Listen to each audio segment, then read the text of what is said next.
The fluorescent lights hummed above me, a faint static that matched the numbness in my chest. I sat in the corner chair, knees drawn in, exiled to the cracked window where cold air leaked through. My mother hadn't let me sit beside her and Evan. That seat was reserved for her prince.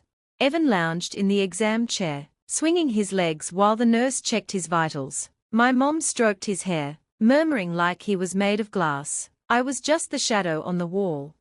The doctor entered with a clipboard, pushing his glasses up his nose.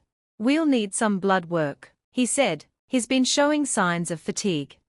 Before the weight of his words could settle, my mom laughed. "Sharp, cutting. Can't you just use her blood for him?" She tilted her head toward me, her voice dripping venom. "She's just storage anyway." The nurse froze. The doctor shifted awkwardly, clearing his throat, but my mom only smirked, turning her gaze on me as if I weren't a person at all. Evan giggled. "Yeah, Mom's right. She's like a spare tank. Just take hers." The words landed harder than any slap. My chest burned, but I stayed silent. I bit the inside of my cheek until I tasted iron. "That's not how it works." The doctor murmured, eyes fixed on the chart. Mom waved him off. "Of course not, but wouldn't it be nice to finally get something useful out of her?" Evan's blood was drawn, and my mother kissed his forehead, as though he'd accomplished something heroic. Then she turned to me. "See how brave he is. You'd faint. That's why you're better at storage." My fists clenched, nails carving crescents into my palms. I didn't cry. I didn't even blink. I wanted every word seared into memory. On the drive home, she bragged to Dad over the phone. "You should have seen me. I told the doctor she's just storage." Her laugh filled the car. Evan chimed in between fits of cackling. "She's like a fridge, just keeping parts until I need them." Their laughter boxed me in, pressing me into silence. When we walked through the door, Dad greeted us with a kiss on Mom's cheek. "How was it?" "Evan was perfect," she said, tossing her purse down. "And Rachel, I finally told the doctor what she really is. Just storage." Dad's laugh boomed through the house. "Good, about time someone said it. She should be grateful she even has a roof. We ought to charge rent for storing her here." Evan bounded up the stairs, chanting, "Storage, storage, storage," like it was his new favorite song. I stood frozen in the doorway, legs trembling, their voices still ringing in my ears, the weight of them pressed down, but under that weight, something shifted. They thought I was storage. Fine, then I would be. I'd remember every word, every laugh, every sneer. I'd hold them all, like boxes stacked neatly in a locked room. Because storage doesn't lose things, it keeps them safe until the right moment. And one day, I promised myself, that moment would come. From that afternoon in the clinic, the nickname stuck. It wasn't just a word, it became their weapon, their family joke, their chant, their reminder that I was not a daughter, not a sister, not even a person. In the kitchen, I'd find post-its in Mom's sharp handwriting. "Storage unit, don't touch the good food." Dad would toss his muddy boots at me when he came home. "Here, storage, put these away, at least you're useful for something." Evan turned it into sport. He'd call his friends and laugh into the phone. "Come over and meet my family's storage unit. She even cooks sometimes." If I dared to answer back, he'd smirk. "Shh, careful, don't wake the storage unit, it makes noise." Each word seared into me like hot metal, but I didn't crumble. I collected, I catalogued, I remembered. At dinner, Mom gushed about Evan's grades, her pride filling the room. "My son's going to be a doctor, maybe a lawyer, maybe both, unlike her." She tilted her chin at me, eyes gleaming. "She's lucky she remembers to breathe." Dad barked a laugh, raising his glass. "Storage doesn't need brains, just empty space." Evan grinned, stabbing his fork into his steak. "Don't worry, Mom, if I ever need a transplant, I know where to get it." Their laughter crashed over me, but I didn't break. I chewed slowly, breathing steady, because silence wasn't surrender anymore. It was survival. And survival meant waiting. Silence was survival. The more they mocked, the more they revealed what they valued, what they bragged about, what they clung to. Money, appearances, Evan's so-called future. their glittering reputation in the neighborhood, every boast, every sneer, I tucked away like evidence in a locked drawer.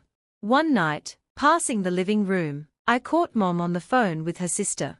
"Rachel," she said, her voice syrupy with scorn, "she's nothing, just taking up space. Evan is our legacy. She's storage. Everyone knows it now."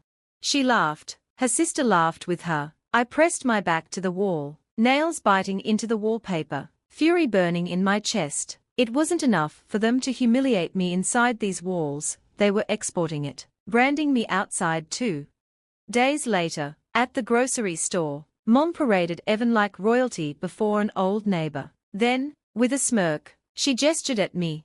"And this is Rachel, our storage, isn't it funny?" The neighbor chuckled awkwardly, but Mom wore her victory like a crown.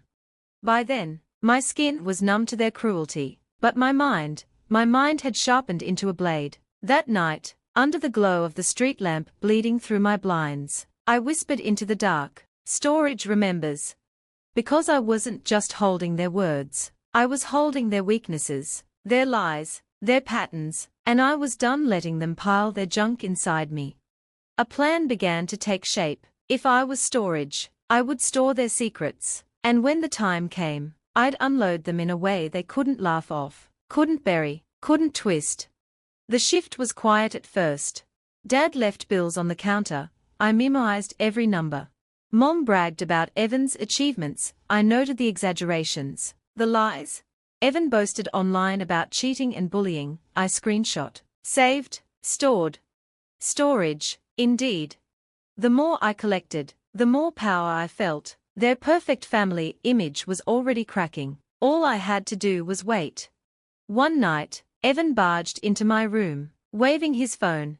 "Storage, my friends loved that video of you crying at the doctor's office. Want a sequel? Maybe this time we'll film you begging for scraps." He laughed. I didn't. My silence unsettled him. He shifted, muttered, and left. Mom noticed, too.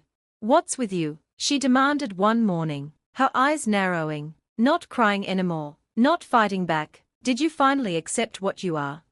I smiled, just a small, controlled smile.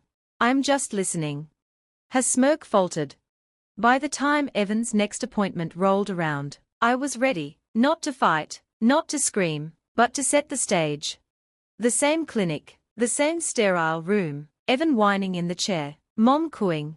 "Don't worry, sweetheart, if he faints, Rachel's blood can cover him again. She's just storage." Dad chuckled.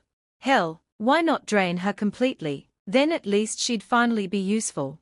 Their laughter filled the room, but this time, it wasn't just me listening. Because I was ready, my phone had been recording the entire time, propped perfectly in my bag, every word, every cruel laugh, every venomous line, captured. The doctor entered, flipping through Evan's chart, his brow furrowed, and then he looked up. "Mr. and Mrs. Callahan, I'd prefer to discuss these results in private." Mom waved him off. "Say whatever you want. Rachel's just here for the ride." His jaw tightened. "Evan's tests show serious concerns. He'll need consistent treatment. And let me be clear, this clinic does not tolerate falsified records, nor do we find jokes about blood transfers or organ use acceptable. That kind of talk has consequences." Mom's smile slipped. Dad shifted uncomfortably. I didn't give them the chance to recover. Reaching into my bag, I pulled out my phone and set it on the counter. The screen lit up, the audio spilling into the sterile air. "Can her blood work for my son? She's just storage anyway. Why not drain her completely? At least she'd finally serve a purpose. She's lucky she even has a roof." Their voices, their laughter, unmistakable. The nurse froze, the doctor's face hardened, even Evan's smirk wavered, his confidence cracking. The only sound in the room was their cruelty echoing back at them. Mom lunged for the phone. I snatched it up first, my voice steady, cold. "Go ahead, try, copies are already sent." Dad's face flushed. "You wouldn't dare." "I already did," I cut in. "The clinic board, the school, your neighbors, everyone who matters to you, they all have it now." The doctor's expression turned to stone. "This is abuse. We'll be filing a report immediately. It was just a joke, Mom began, but the nurse's glare sliced through her protest. You don't joke about selling your daughter's blood. I stood, meeting each of their eyes in turn. Storage doesn't just hold things, storage keeps records, and I've kept everything. I walked out of that room to the sound of panic instead of laughter. By nightfall, the damage was done. The neighbors who once smirked at their jokes whispered in disgust. Screens lit up with the video. Headlines followed. Parents mock daughter as storage, suggest using her blood.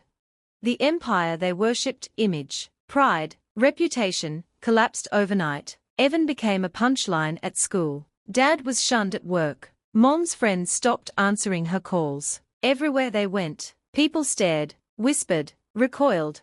And me? For the first time, I wasn't storage. I wasn't their joke. I was the one who turned their own words into the knife that cut them down.